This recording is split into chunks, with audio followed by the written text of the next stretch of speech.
I want to create a chart based on each company with their value by the quarter in here, or have a summary. What I've done here, I have it sorted out by company. I'm going to do a couple of things here, and I'm going to show you a couple of little shortcuts. So we have that in here. What I'm going to do is I'm going to click on subtotal, and I'm going to say at each change in account, the function sum value, and you could have different things here like average in there, but let's leave it the way it is. We say OK. And what I want to do, I'm going to click on the 2 here. I want to do a chart on this information here. Okay. So the first thing we want to do, we want to copy and paste this. If I were to paste this, it's going to put all the rows in between. You see how it goes from 10 to 19 to 30. So what we are going to do, very good feature, we go on Home, find and select, go to Special.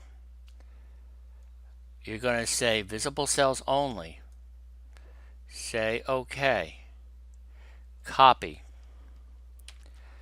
I'm going to go into this blank sheet here. I'm going to paste. Make it a little wider. Double click. Showing the numbers here. I don't want total showing in the captions here. I could highlight all that. Do a search and replace.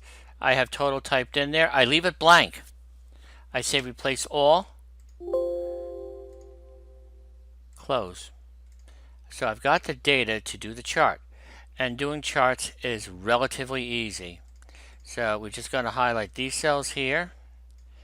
I could go into this thing here, the quick analysis tool, or you could go to insert. I'm going to click on charts. I will do clustered column. I've got a chart here.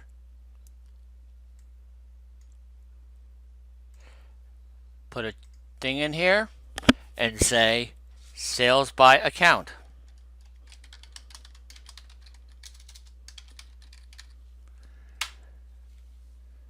Of course, you could change the flavor of the chart by clicking up here. I'm using Office 365. Changes constantly. It's showing the information by using these different styles. You could do it. However, if I were to go back into here, the data will not change. It has become static. Just want to mention that. Very easy to do. That way you can put it in your presentation, your annual report.